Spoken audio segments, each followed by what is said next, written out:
अस्सलाम वालेकुम। All out में Naseem Rajput metro one news के तमाम नाजरीन से मुखातिब है। Pakistan cricket team south Africa के खिलाफ पहला टेस्ट मैच हार गई। पाकिस्तान को 6 विकेटों से शिकस्त का सामना करना पड़ा। कई सारे नेगेटिव पहलू भी इस मैच में दिखाई दिए, कई सारे पॉजिटिव पहलू भी इस मैच में दिखाई दिए। लेकिन जिस तरह सब ये बात कर रहे थे कि साउथ अफ्रीका में पाकिस्तान टीम के लिए परफॉर्म करना, सीरीज जीतना इतना आसान नहीं होगा। जो टीम न्यूजीलैंड के खिलाफ एक के मुकाबले में दो टेस्ट मैचों से सीरीज हार के गई है, लेकिन इसके बावजूद पाकिस्तान के बॉलर्स ने कहीं ना कहीं जबरदस्त फाइट की।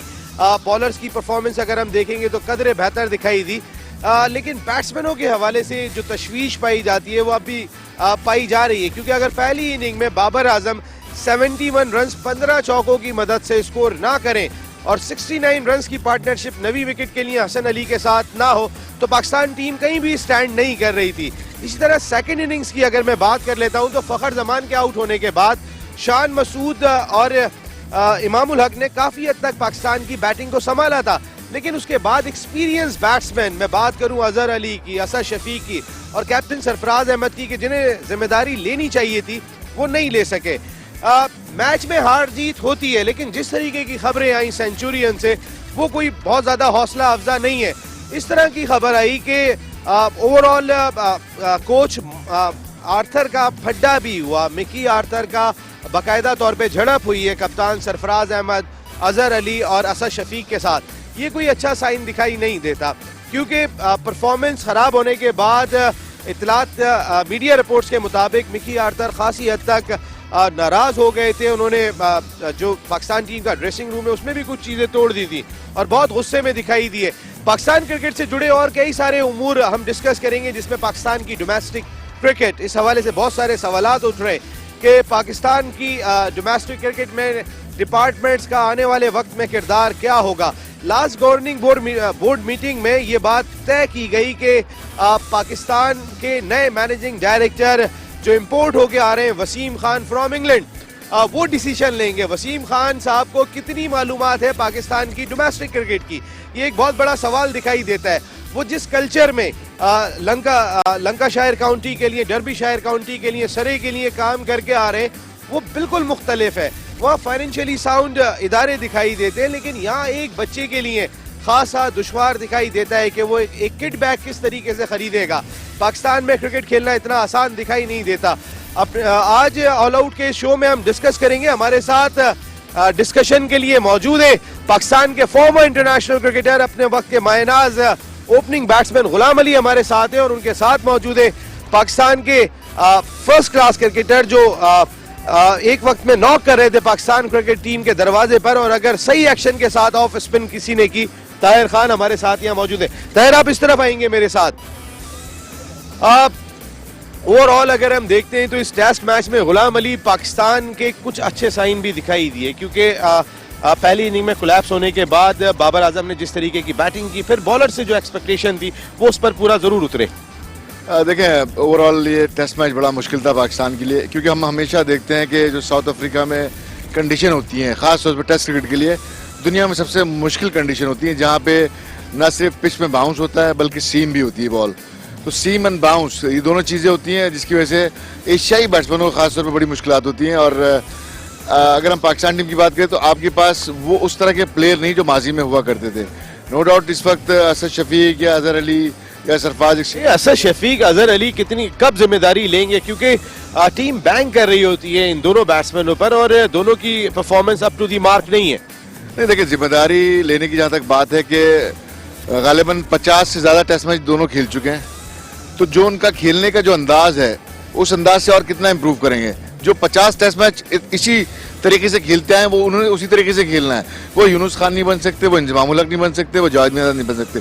उनकी जो एबिलिटी है, जो कैपेबिलिटी है, वो शो कर रहे हैं वो। यानी कि सीरीज़ में एक आध जो 100 कर देना, जब रिक्वायरमेंट हो टीम को ज़्यादातर इनिंग्स में वहाँ पे स्टैंड अप ना होना, वो इसी कैरेक्टर के साथ खेलते हैं। तो उनसे ये मैं समझता हूँ एक्सपेक्टेशन करना कि वो यूनुस खान बन जाएंगे, वो जावेद मियां बन जाएंगे, इंजमामुल हक बन जाएंगे, मोहम्मद यूसुफ बन जाएंगे, ये ज़रा मुश्किल है नसीम। ताहिर खान, ओवरऑल पाकिस्तान के बैट्समैन के हवाले से तो सवाल उठते रहे। पाकिस्तान का बैटिंग डिपार्टमेंट जिस तरह परफॉर्म करता रहा, इवन अगेंस्ट न्यूजीलैंड इमारात की कंडीशन में, यहाँ तो हम कहीं ना कहीं खुद भी खौफजदा थे कि डेल स्टेन के सामने क्या होगा, रबादा के सामने क्या होगा। लेकिन अगर हम एक मैच को कहीं ना कहीं ग्रिप कर लेते हैं, जिस तरीके से इमामुल हक और शान मसूद ने बैटिंग की थी, उसके बाद जो कोलैप्स हुआ था, अभी तक हम अपनी गलतियों से सीख नहीं रहे। देखिए नसीम भाई, जिस तरह से टेस्ट हुआ, जब आप टॉस जीते और टॉस जीत के आपने पहले बैटिंग करने का फैसला किया, तो वो ये इंडिकेट हो गया था कि आप चौथी इनिंग्स में आप डर रहे हैं, कि आपको एक डर बैठा हुआ है कि गलत डर रहे हैं। चौथी इनिंग में नहीं, डर तो ऑब्वियसली है, लेकिन आप ब्रेव की तरह खेलें। देखिए हार जीत तो है, एक ने हारना, एक ने एक जीतना है। आप ब्रेव की तरह खेलें, जिस तरह से शान मसूद ने बैटिंग की, जिस तरह से इमाम ने बैटिंग की। ठीक है, पहली इनिंग में इमाम से आउट हो गया वो जल्दी, शान मसूद थोड़ा खड़ा रहा। हमारे पास एक एंड मौके पे फ्रॉम द मॉर्निंग जब हारिस सोहेल अनफिट हो गए, फिर हमारे पास ये मिडिल ऑर्डर नहीं था कि ऐसा कोई हम हारिस सोहेल की जगह इसको इंडक्ट कर सकें, तो हमें शान मसूद को इंडक्ट करना पड़ा। एज अ तीसरा ओपनर वो हो गए। तीसरा एक तो ये चीज़ थी। चौथी देखिए, शान मसूद ने एक चीज़ इनिंग में एक चीज़ का वाजे नज़र आया है कि उसने पेशेंस नज़र आया उसको, जहां उसको बॉल मिली वो रन्स बनाता गया है। और बाकी जितने प्लेयर आते गए वो अपने उसी जोन से हैं, ना उनका फुटवर्क चला। जिस तरह आप देखें, सरफराज की बात देखें, असद शफीक की बात देखें, अजहर अली की बात देखें, देखिए बाउंस, सीम एंड बाउंस तो वो बिल्कुल ऑब्वियसली, जैसे गुलाम भाई ने बताया कि बहुत डिफरेंट कंडीशन होती है, वो उनके लिए भी थी। जब हम बॉलिंग कर रहे थे तो उनको भी थोड़ा डिफिकल्ट हुआ था, लेकिन वो किस तरह से उस सिचुएशन से निकले, हम भी तो चाहिए ना कि उस सिचुएशन से निकलें। लेकिन हम कब तक इसी चीज़ पे रहेंगे कि जी के हमारे सीनियर प्लेयर से ये परफॉर्मेंस नहीं हो रही, तो बाकियों को भी तो एटलीस्ट थोड़ा बहुत तो कंट्रीब्यूट करना चाहिए ना। बिल्कुल, ओवरऑल जिस तरीके से गुलाम अली आप एक ओपनिंग बैट्समैन रहे, फ़खर जमान कामयाब नहीं हो सके, लेकिन क्या फ़खर जमान को इस कंडीशन में कि जहां पर आपको रन स्कोर करने पड़ रहे, विकेट पे रुकना मुश्किल दिखाई दिया, सेंचुरियन की जिस तरीके की पिच थी, वह फ़खर को बिठा सकते हैं? देखिए, सबसे पहली बात तो ये कि हमेशा जब आप टूर पे जाते हैं तो ओपनर का एक बैकअप होता है, ओपनर्स का, और मिडिल ऑर्डर का एक बैकअप होता है। तो यहाँ पे नो डाउट कि शान मसूद ने परफॉर्मेंस की, लेकिन मिडिल ऑर्डर बैट्समैन कौन गए थे? रिजवान गए थे। तो यहाँ पर रिजवान को आपने मौका नहीं दिया। Haris Sohail middle order batsman है, तो आपने रिजवान को अपॉर्चुनिटी नहीं दी। अजहर अली को आप नीचे लेकर के आए, ठीक है ना। तो थोड़ी सी क्लियरिटी नहीं है कि आप जो प्लेयर जो बेंच स्ट्रेंथ भेज रहे हैं उस पर आप एतमाद नहीं करते। अब रही फ़खर की बात, अब फ़खर का कॉन्फिडेंस आप फिर ख़राब करेंगे कि आप ये देखते हुए कि शान मसूद ने और इमाम ने रन किए, अगर वापस आते हैं हारिस सोहेल तो आप फ़खर को बिठाएंगे। तो मैं समझता हूँ कि फ़खर पे अगर आपने एक दफ़ा ट्रस्ट किया तो उसको पूरी सीरीज़ दें ताकि उसका पूरा पोटेंशियल आए। अगर ऐसा नहीं करते तो फ़खर फिर एक दफ़ा जो वो एतमाद उनको आना चाहिए उसमें नहीं आएंगे, क्योंकि नो डाउट मैनेजमेंट सोचेगी कि उसने शान मसूद ने रन किए, इमामुल हक ने रन किए, तो हम उनके साथ जाएं। लेकिन यहाँ इनिशियल जो गलती हुई है कि आपने मिडिल ऑर्डर की जगह आप एक ने ओपनर को इंडक्ट किया।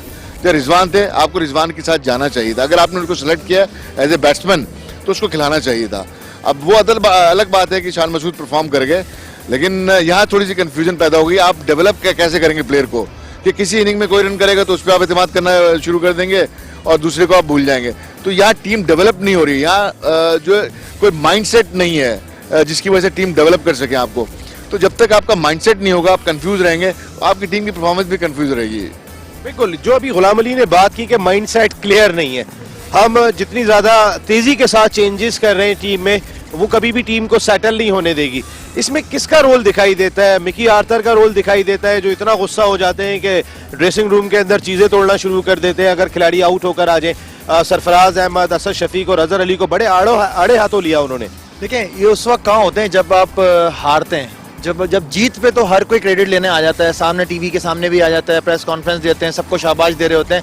आपको अगर इतनी ब्रेवनेस है और आप में इतनी हिम्मत है, आप ठीक है प्रेस कॉन्फ्रेंस करें, सामने बताएं कि ठीक है जी हमसे ये गलतियां हुई हैं, हमारे प्लेयर्स ऐसे हैं, लेकिन ये नहीं कभी भी नहीं आते। मैं तो मिकी दी बॉस ऑर्थर मैंने उनका नाम रखा है, क्योंकि वो जिस तरह से जो चीज़ें कंडक्ट कर रहे हैं वो तो बॉस ही हैं ना। तो वो सरफराज को शायद वो चीज़ कंफर्ट जोन दे पा रहे हैं। सरफराज से परफॉर्मेंस ना होने की वजह एक ये भी है क्योंकि जो वो शायद चाहते हैं प्लेयर्स को खिलाना वो नहीं खिला पा रहे, जिसकी वजह से वो खुद भी बैकफुट पे हैं। और प्लस एक चीज़ का मैं बोलूँगा नसीम भाई कि जब आप इतने बड़े टूर पे जा रहे होते हैं तो आपको कभी भी इस किस्म का बयान नहीं देना चाहिए कि जी मैं आके सोचूंगा अगर ये परफॉर्मेंस रही। देखिए, बीइंग अ कैप्टन एक बड़ा रोल होता है। आप कैप्टन, आप ब्रेव हैं, आप फाइटर हैं। मैं खेला हूँ सरफराज के साथ काफ़ी दफ़ा, वो कभी भी हिम्मत नहीं हारता। लेकिन इस बयान से उसका ऐसा लगा कि ये एटलीस्ट 50% मुझे ऐसा लगा कि टीम का मोरल डाउन हो रहा है।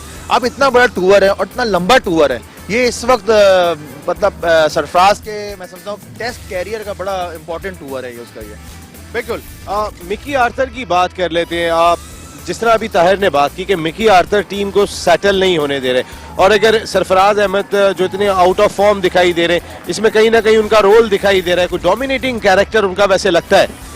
देखिए, अगर आप बात करें तो सरफराज की जितनी गलती है, बैटिंग के हवाले से बात कर रहा हूँ मैं, कप्तानी को भी नहीं छेड़ा मैं, उसकी बैटिंग के हवाले से बात कर रहा हूँ। जो उसकी जो आउट ऑफ फॉर्म है या जो गलतियाँ कर रहा है वो एक अलग बात है, लेकिन देखें, अगर फेलियर सरफराज का है तो फेलियर कोचिंग स्टाफ का भी है कि आप ये फाइंड नहीं कर पा रहे कि आपका प्रॉब्लम है क्या।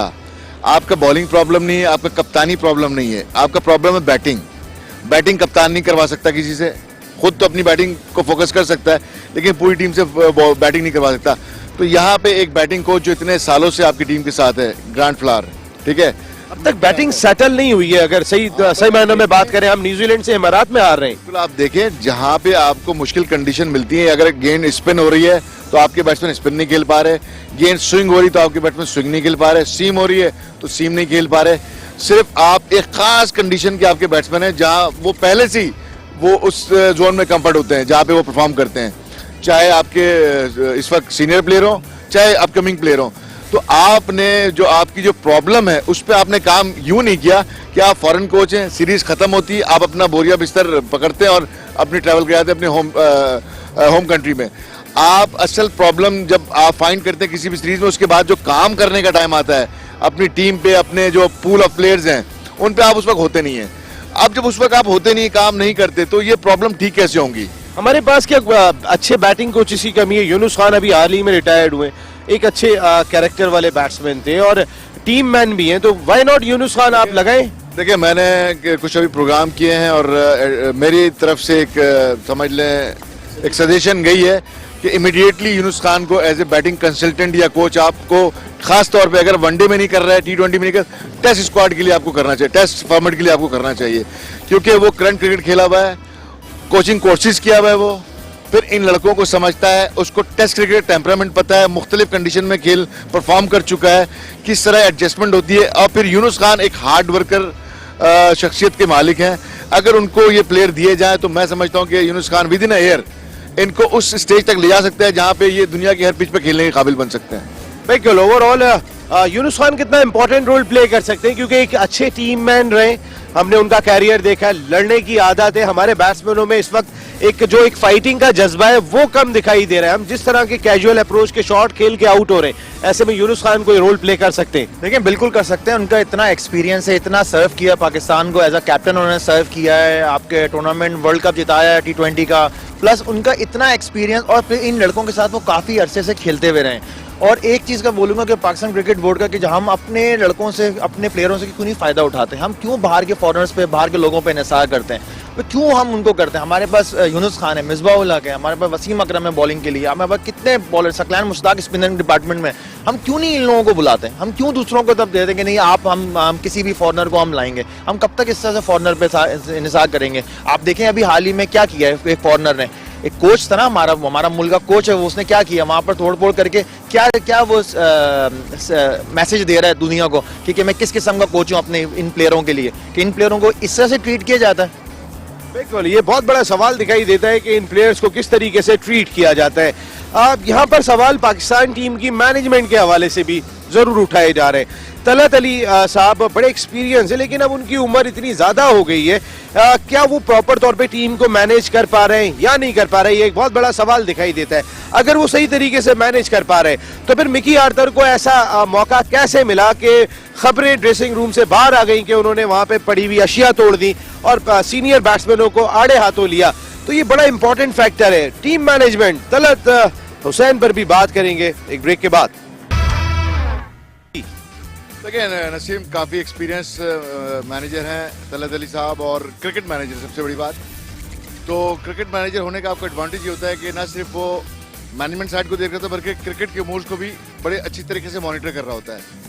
वहाँ पे किस तरह काम हो रहा है, किस तरह टीम में हमांगी है, किस तरह प्रिपरेशन हो रही है, और क्या रिलेशन है बिटवीन मैनेजमेंट एंड प्लेयर्स, ये सारी चीज़ें आपको मैनेजर का काम है ऑब्जर्व करना, और फिर end of the series reporting करना उसकी। तो ये मैनेजमेंट काफ़ी अर्से से है, तलत अली काफ़ी अर्से से हैं, मिकी आर्थर को काफ़ी टाइम हो गया है, अब सरफराज को भी काफ़ी टाइम हो गया है एज ए कैप्टन। तो मैं समझता हूँ कि नो डाउट कि ये एक वाक़या ऐसा हुआ है जिससे यहाँ की मीडिया में हम सबको ने बताया कि हम इस तरह का इंसिडेंट हुआ है जहाँ पे मिकी आर्थर और कुछ सीनियर प्लेयर्स के दरमियान कुछ तल्ख कलामी हुई है। तो इसके अलावा मुझे जो इन्फॉर्मेशन मिली है कि वो आईसीसी ने के कोड ऑफ कंडक्ट के तहत मिकी आर्थर को भी जो है वो वार्निंग दी गई है और उनके पॉइंट्स जो होते हैं उनके भी कुछ डिडक्ट हुए हैं पॉइंट। तो ये अच्छा साइन नहीं है एज ए टीम मैनेजमेंट कि आपको आईसीसी भी मॉनिटर कर रही है और पनिश कर रही है या वार्न कर रही है। तो यहाँ देखना पड़ेगा कि अब इस सीरीज़ के बाद तलत अली किस तरह की रिपोर्टिंग करते हैं और मिकी आर्थर जो हम माजी में भी देख चुके हैं काफ़ी एग्रेसिव रहे हैं, उनकी पास्ट में क्या रिपोर्टिंग हुई है, क्योंकि अब रिपोर्टें लीक नहीं हो रही हैं पहले की तरह। अगर ये रिपोर्ट किसी तरीके से अगर हमें मालूम होती हैं या आप जर्नलिस्ट हैं, आप लोगों को अगर पता चलती हैं तो ज़रूर मीडिया की खबरों की जीनत बनेगी और पता चलेगा कि क्या रिपोर्टिंग हुई है। लेकिन माजिद भट्टी साहब ले आए ना खबर को, अगर ये इंसिडेंट हुआ था तो ड्रेसिंग रूम से मीडिया ले आता है खबर। देखिए मीडिया का काम है और अप्रिशिएट करना चाहिए कि उनके जो एक्सेस हैं या जो भी रिसोर्सेज हैं उसका इस्तेमाल करते हुए और ख़बरों को पहुंचाना और आम लोगों तक पहुंचाना, वरना तो हर चीज़ जो है सब अच्छा है का फिर नारा लगेगा कि सब अच्छा है, कुछ भी नहीं हो रहा। लेकिन हारने के बाद हम पाकिस्तान क्रिकेट में देखते हैं कि इख्तलाफात का एक जिसे कहते हैं कि शुरुआत हो जाती है इख्तलाफात की, चाहे वो सीनियर प्लेयर्स हों चाहे आपकी मैनेजमेंट हो, और एक पता फिर वही माजी की तरह चीज़ें हुई हैं। लेकिन मैं समझता हूँ ये बहुत जल्दी है और पाकिस्तान टीम से वो एक्सपेक्टेशन करना कि साउथ अफ्रीका में इससे बड़ी बड़ी टीमें गई हैं लेकिन वहाँ जीत इतनी नसीब नहीं हुई है।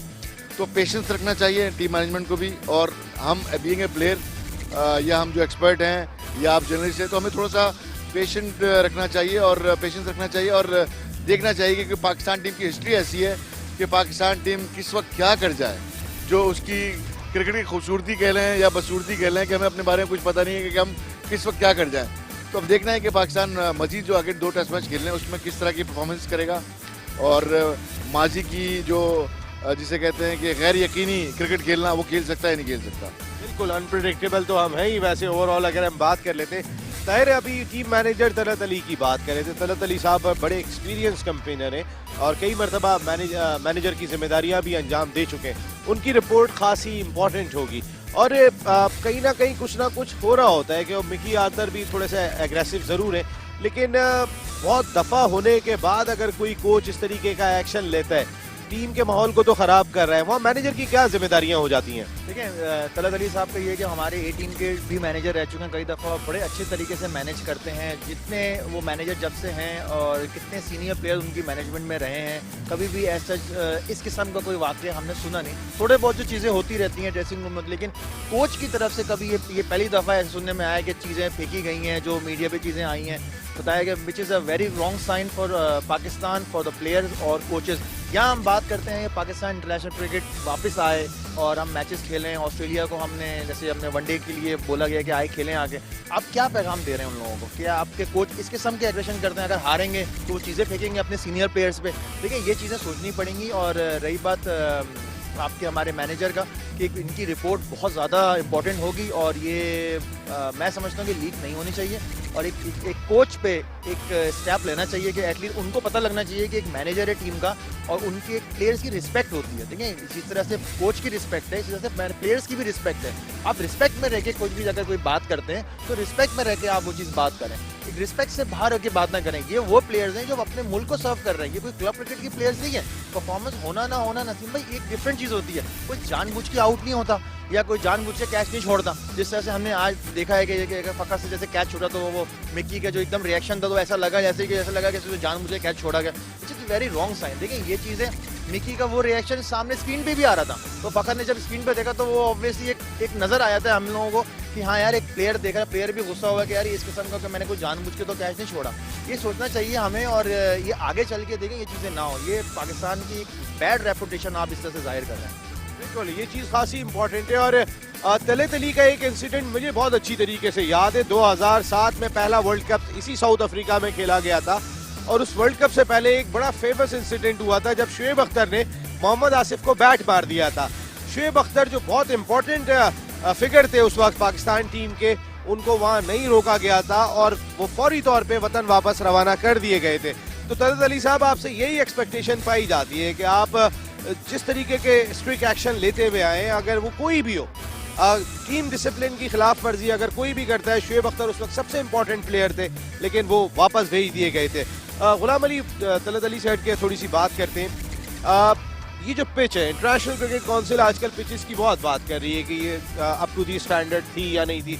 अभी इंडिया और ऑस्ट्रेलिया का मैच जारी है, मेलबर्न की पिच पे भी सवालात उठाए जा रहे हैं कि ये अप टू दी एक्सपेक्टेशन थी या नहीं थी। लेकिन इस सेंचुरियन के पिच जहाँ 2.5 दिन में मैच खत्म हो गया, पूरे यानी कि अगर बात करते हैं कि तीसरे दिन के 2 सेशन भी नहीं हो सके, तो ये pitch up to the standard लगी आपको? देखिए नसीम, माजी में हमने बहुत ख़राब पिचेस देखी हैं टेस्ट मैचेस में, लेकिन मैं समझता हूँ कि इस तरह की पिचेस टेस्ट क्रिकेट के लिए प्रिपेयर नहीं करनी चाहिए, क्योंकि उसकी बेसिक वजह यह है कि टेस्ट क्रिकेट ऑलरेडी जो है एक जवाल का शिकार हो रही है। ख़ास तौर पे हम अगर इसके देखें, अगर टेस्ट क्रिकेट जो है अगर इस तरह 2.5 दिन में मैचेस ख़त्म होंगे तो आपकी जो स्पॉन्सरशिप है, आपके जो ब्रॉडकास्टर हैं, उनको बड़ा लॉस होता है, उनको प्रॉब्लम आती है। फिर प्री सीज़न जो लोग टिकट बाय करते हैं, अब जिसने चौथे दिन का या 5वें दिन का टिकट खरीदा होगा उसको वो मैच देखना नसीब नहीं होगा। तो इसको मद्देनजर रखते हुए, क्योंकि अब ये खेल नहीं रहा है, बिजनेस हो गया है, तो आपको इसको मद्देनजर रखते हुए देखना चाहिए कि एक ऐसी पिच तैयार कीजिए जो कम से कम मैं समझता हूँ 4 दिन का एंड या 5वें दिन तक जा सके, जहाँ पे सपोर्टिंग हो बॉलर और बैट्समैन के लिए यकसा मौके हों कि वो अच्छी अपनी परफॉर्मेंस शो कर सके। तो यकीनन इस तरह की पिचेस मैं समझता हूँ कि टेस्ट क्रिकेट के लिए नुकसानदेह है। नो डाउट कि जिन्होंने इस मैच को 2.5 दिन देखा होगा उन्होंने एंजॉय ज़रूर किया होगा बॉलिंग को, बैटिंग को इतना एंजॉय नहीं किया होगा।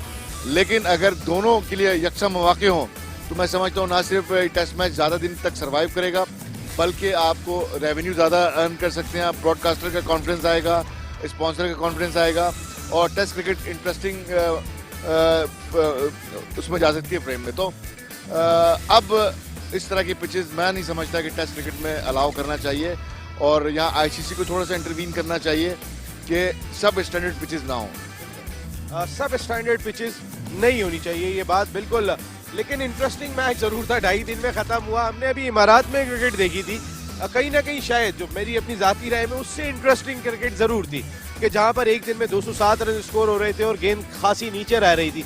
इंटरेस्टिंग क्रिकेट जरूर थी, इसमें कोई दो राय नहीं है। लेकिन 2.5 दिन में टेस्ट मैच का खत्म होना, क्या ये pitch up to the standard थी? और दूसरा सवाल मेरा यही कि जो हम इमारात में पिचेस बनाते हैं कि लो बाउंस पिचेस होती हैं, वो भी तो हमारे लिए दुश्वारी हो जाती है फिर इन पिचेस पे खेलने के लिए। लेकिन दोनों सूरतों में हमें परेशानी हो रही है। चाहे हम अगर चौथी बैटिंग करते हैं तब भी हो रही है, अगर हम पहले बैटिंग करते हैं तब भी प्रॉब्लम हो रही है, अगर घुटने से बॉल नीचे रहे तब भी हमें प्रॉब्लम हो रही है, घुटने से बॉल ऊपर आए तब भी हमें प्रॉब्लम। तो हम अपने आप को एडजस्ट कब करेंगे? मतलब जो कोचिंग स्टाफ, जो इतना भारी कोचिंग स्टाफ हमें लिया हुआ है, वो क्या बता रहे हैं उन प्लेयर्स को कि कौन सी पिचेस? आप 2 हफ्ते पहले वहां पर गए, आपके पास खासा टाइम था, ठीक है, आपने एक साइड मैच खेला है, अगर आप 2-3 मैच और मिलते तो शायद आपको थोड़ा आइडिया होता बाउंस का। लेकिन ये वो प्लेयर्स हैं कि काफ़ी अरसे से खेल रहे हैं, इनको चाहिए कि खुद अपने आप को एडजस्ट करें, और इनको कोई बताएगा नहीं आगे कि जी आपने बल्ला ऐसा पकड़ना है या बॉल इन बाउंस पे आ रही है। इसमें आप शान मसूद भी तो खेले ना, वो फर्स्ट टाइम वहाँ खेला उस पिच पे, वो एडजस्ट हुआ है। पहली इनिंग में नहीं हो पाया, सेकंड इनिंग में एडजस्ट हुआ है, पहली इनिंग में इमाम नहीं हो पाया, दूसरी इनिंग में इमाम एडजस्ट हुआ है। फ़खर जमान की बात है, फ़खर जमान को भी खेलने दें, आप उसको क्या तो पूरा चांस दें कि जिस तरह आप खेलते हैं खेलें। फ़खर इंपॉर्टेंट हो सकते हैं इस कंडीशन में कि जहां आपको विकेट पे कयाम करने से ज्यादा रन्स भी स्कोर करने, तो जिस दिन फ़खर 2 सेशन खेलेंगे पाकिस्तान को बहुत फायदा होगा। देखिए बिल्कुल नसीम भाई, देखें फ़खर एक ऐसा प्लेयर है कि वो अपने फ्रीली शॉट्स खेलता है, वो ये नहीं, वो डर नहीं है उसको आउट होने का। और जैसे ये बाउंसी पिचेस हैं, और अगर जिस तरह वो बैक फुट पे ज़्यादा रहता है, वो फ्रंट फुट पे थोड़ा कंफर्टेबल नहीं होता। हमें देखा है कि यूएई में भी प्रॉब्लम रही है उसको, वो बैक फुट पे ज़्यादा रहता है। इस किस्म की अगर वो थोड़ा सा भी एडजस्ट हो जाते हैं इन पिचेस पे, तो उसके लिए बड़े रन्स हैं हर जगह पे। बिल्कुल, बड़ा इंपॉर्टेंट फैक्टर। पाकिस्तान के कई अच्छे साइन भी दिखाई दिए, खासकर मोहम्मद अब्बास नहीं थे, और मोहम्मद अब्बास के बारे में कहा जा रहा था कि बड़े इंपॉर्टेंट रोल प्ले करेंगे इस सीरीज में। अब्बास की कमी कितनी महसूस हुई? वैसे आमिर ने, हसन ने और अफरीदी ने अच्छी गेंदें की। देखिए नसीम, जो टेस्ट मैच देखा मैंने, इसमें मेरे हिसाब से बॉलर्स ने इस पिच के हिसाब से बहुत अच्छी बॉलिंग नहीं की। आउट ज़रूर हैं आपके, 2.5 दिन में टेस्ट मैच खत्म हो गया, लेकिन जो इस पिच की रिक्वायरमेंट के हिसाब से बॉलिंग कम हुई है, ज़्यादातर शॉर्ट बॉलें की गई हैं। यहाँ पे एक्यूरेट आपको कोई नज़र नहीं आया, चाहे साउथ अफ्रीकन बॉलर हो चाहे आपके पाकिस्तानी बॉलर हो।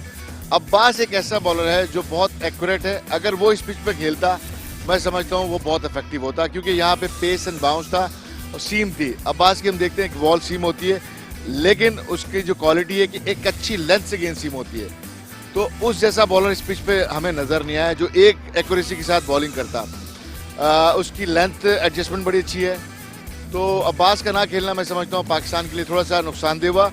और मुझे समझ नहीं आता कि एक ऐसी पिच जहां हम देख रहे हैं कि मैच 5 दिन नहीं जाना या 4 दिन तक जाने के चांस कम। आप यासिर शाह नो डाउट कि हमारा one of the best spinner है, लेकिन यासिर शाह हर पिच पे नहीं खेल सकता, तो आपके पास एक अपॉर्चुनिटी थी कि आप ऑलराउंडर फ़हीम अशरफ को इंक्लूड कर सकते थे पिच को देखते हुए।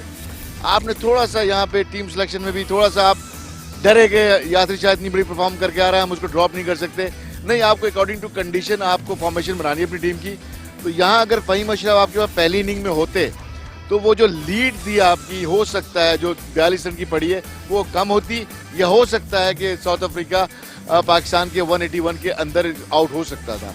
तो यहाँ पे ना सिर्फ अब्बास का नुकसान हुआ, मैं समझता हूँ थोड़ी सी टीम सिलेक्शन में भी पाकिस्तान से चूक हुई, जहाँ यासिर शाह कितने ओवर किए और उनका स्ट्राइक रेट क्या रहा, ये देखने वाली बात है कि आपको किस पिच पे किसको खिलाना है। तो मैं समझता हूँ जो आपने अब्बास पे सवाल किया वो मिसिंग तो था ही, यहाँ पे फ़हीम अशरफ भी मिसिंग नजर आए, और उनसे एक आपको बैटिंग का भी आपको एडवांटेज, जो कि हमने देखा इंग्लैंड में भी उन्होंने बैटिंग में अच्छी परफॉर्मेंस की थी।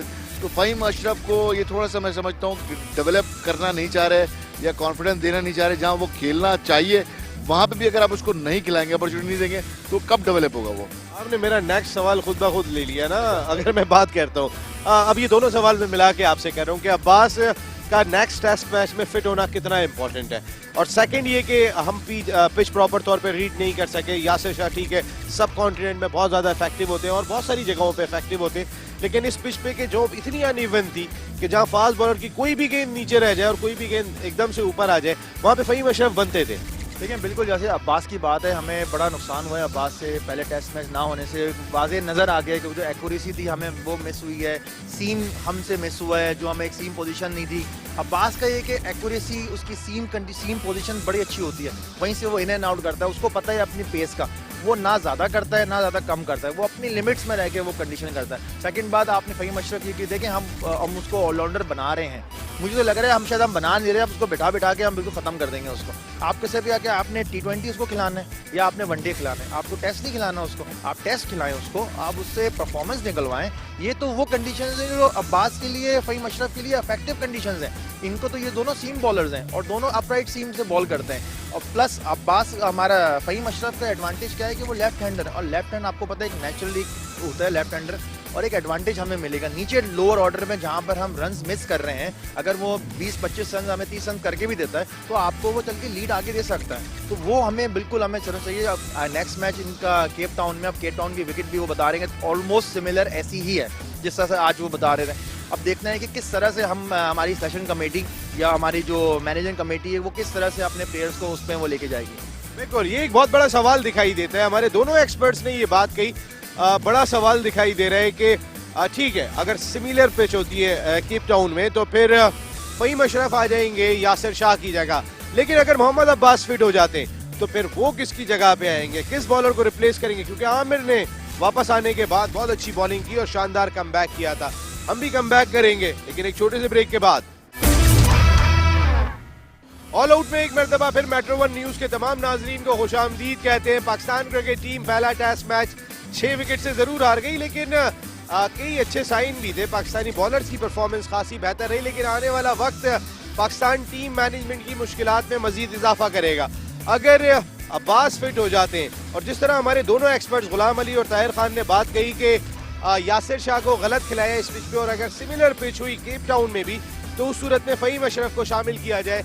ये इम्तिहानात बढ़ा रहा है, यहाँ पर टीम मैनेजमेंट के इम्तिहानात बढ़ते हुए दिखाई दे रहे, लेकिन अगर फ़हीम अशरफ के आने से बैटिंग मजबूत होती है, अब्बास के आने की सूरत में किसको शामिल किया जाए? अगर यासिर शाह की जगह फ़हीम अशरफ को शामिल करते हैं, देखिए अगर सिमिलर पिच होती तो मैं समझता हूँ कि हसन अली की जगह आप अब्बास को डाल सकते हैं, क्योंकि जो आमिर ने जिस तरह बॉलिंग की है, शाहीन शाह अफरीदी ने जिस तरह बॉलिंग की है, तो वो दोनों मैं समझता हूँ उनको कंटिन्यू करना चाहिए, और अब्बास को हसन अली की जगह आप इस्तेमाल कर सकते हैं। क्योंकि हमने हसन अली का जो फोर्थ इनिंग में, सेकंड इनिंग में जिसे कह लें आपकी बॉलिंग की जो एनर्जी थी वो मुझे नज़र नहीं आई उतनी, क्योंकि हसन अली अभी टेस्ट क्रिकेट के लिए मैं नहीं समझता हूँ कि फुली फिटनेस शो कर सकते हैं वो, कि अगर 2 इनिंग के लंबे अगर ओवर्स करने पड़ गए उनको और कंटिन्यू मैच खेलना पड़ गया तो वो फिटनेस शो कर सकते हैं। तो मैं समझता हूँ कि हसन अली को रेस्ट कराना चाहिए। और सिमिलर पिच हुई जैसा कि मैं कह रहा हूँ, तो यासिर शाह को भी थोड़ा सा एक ब्रेव डिसीजन लेना चाहिए,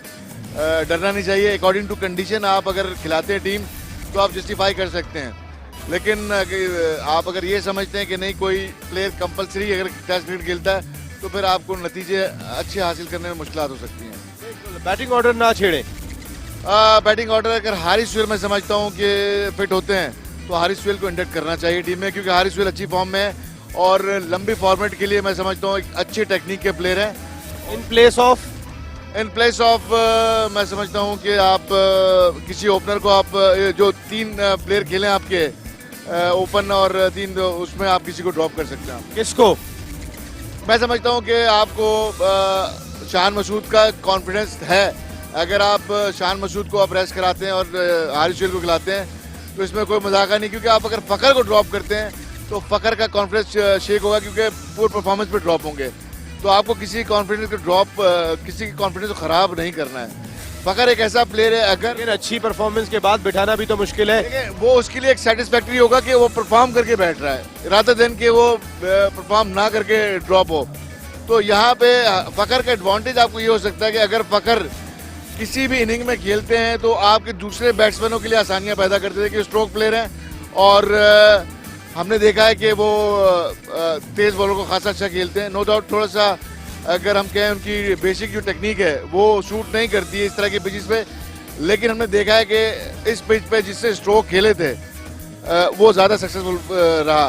तो आप चाहे बाबर आजम को देख लें या शान मसूद ने भी सेकंड में स्ट्रोक खेले, इमाम ने स्ट्रोक खेले, तो आपको इस तरह के पिच पे स्ट्रोक प्लेयर भी चाहिए होते हैं जो बॉलर को थ्रेट करें।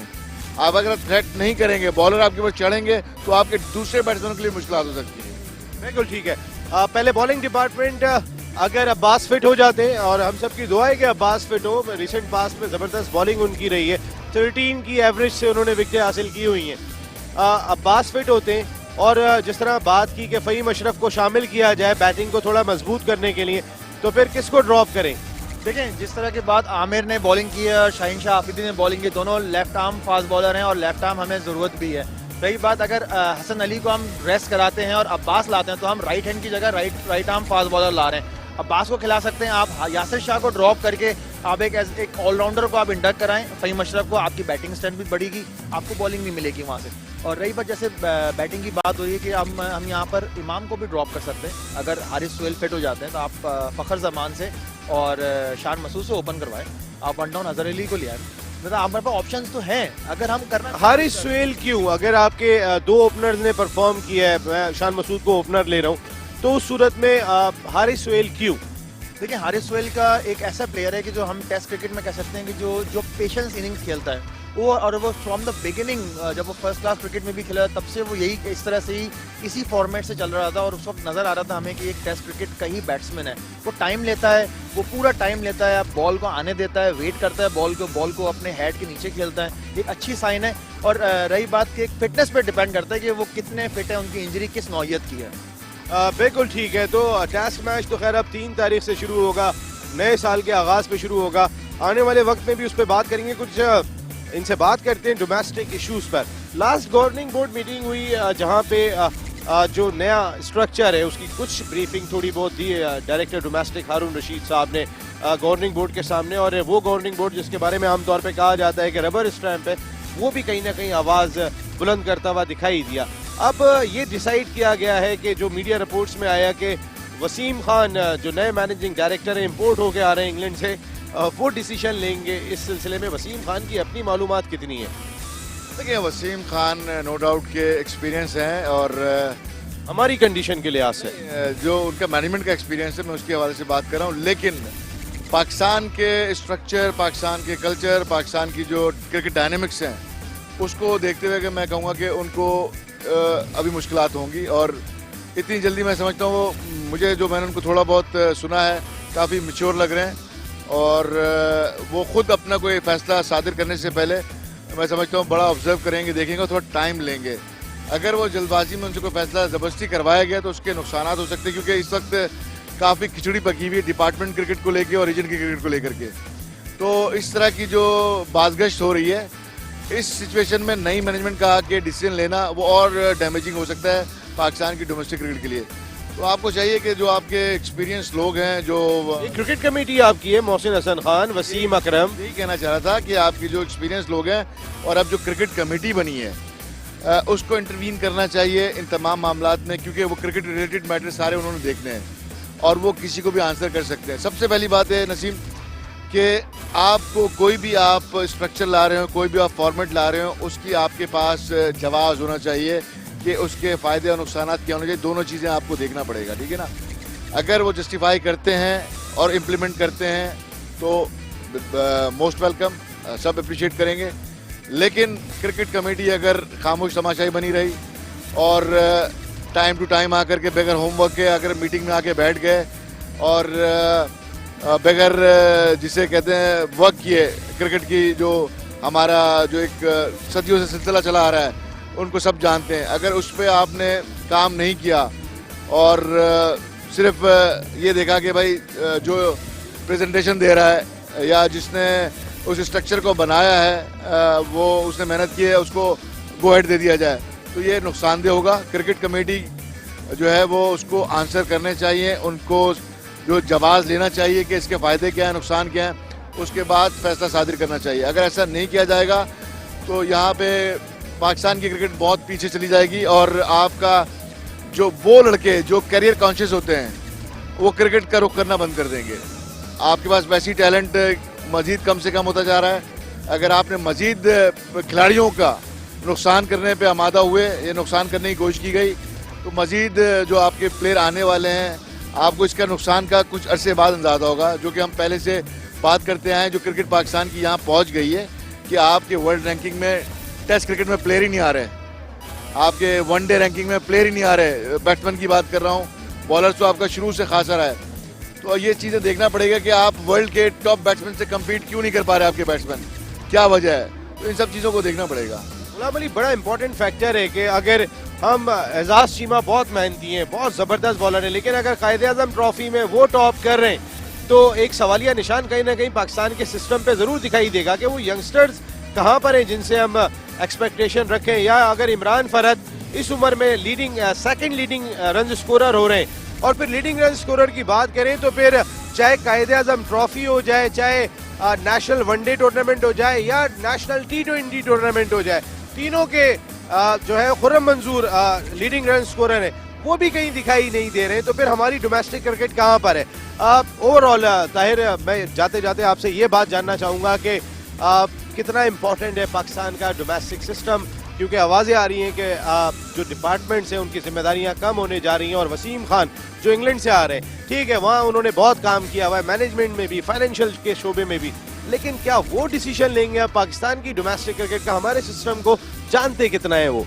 देखिए, रही बात वो उनके काउंटी का अपना एक्सपीरियंस है। काउंटी के एक देखें जहाँ भी उन्होंने वो मैनेज किए है वो बहुत ही प्रॉपर तरीके से होता है और बड़े सालों से वो एक मैनेजर कर रहे होते हैं। स्ट्रक्चर लेवल वहाँ वो बहुत ज़बरदस्त स्ट्रक्चर होता है। हमारे यहाँ पर हमें 2 महीने पहले ही पता ही नहीं होता कि हमारा स्ट्रक्चर क्या होता है, एकदम फॉर्मेट चेंज हो जाता है। देखिए, हमारा स्ट्रक्चर थोड़ा डिफरेंट स्ट्रक्चर है। यहाँ पर लड़के खेलते हैं, अगर डिपार्टमेंट से सिलेक्ट होते हैं तो वो उनकी रोजी रोटी वहाँ लगी होती है। यहाँ सुनने में ये आ रहा है कि डिपार्टमेंट क्रिकेट बंद हो रही है या वॉटएवर जो भी डिसीजन ले रहे हैं, देखिए ये बड़ा सेटबैक होगा और क्रिकेट का सबसे बड़ा नुकसान होगा। हमारी वैसे ही क्रिकेट में हमारे पास टैलेंट कम से कम है और अगर हम ये कर देंगे तो लड़के वैसे ही नहीं आएंगे। वो बोलेंगे जो एक रोजगार अगर आप बंद कर देंगे किसी का तो वो किस तरह से क्रिकेट खेलेगा लड़का? बिल्कुल ठीक है, thank you very much Tahir Khan and thank you very much Ghulam Ali, आप ऑल आउट का हिस्सा बने। और ये दोनों वो शख्सियात हैं कि जो हमेशा ऑल आउट जाती हैं। यहाँ नसीम राजपूत अपनी प्रोडक्शन टीम के साथ इस उम्मीद के साथ, इस दुआ के साथ इजाज़त लेगा कि 3 जनवरी से नए साल का आगाज़ 2019 का आगाज़ होगा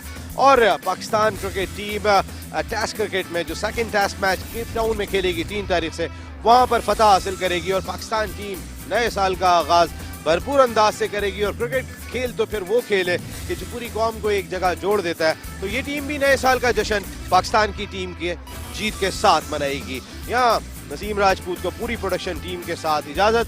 जिंदगी रही तो फिर कल रात को 10 बजे आपसे फिर मुलाकात होगी। टिल देन अल्लाह निगहबान।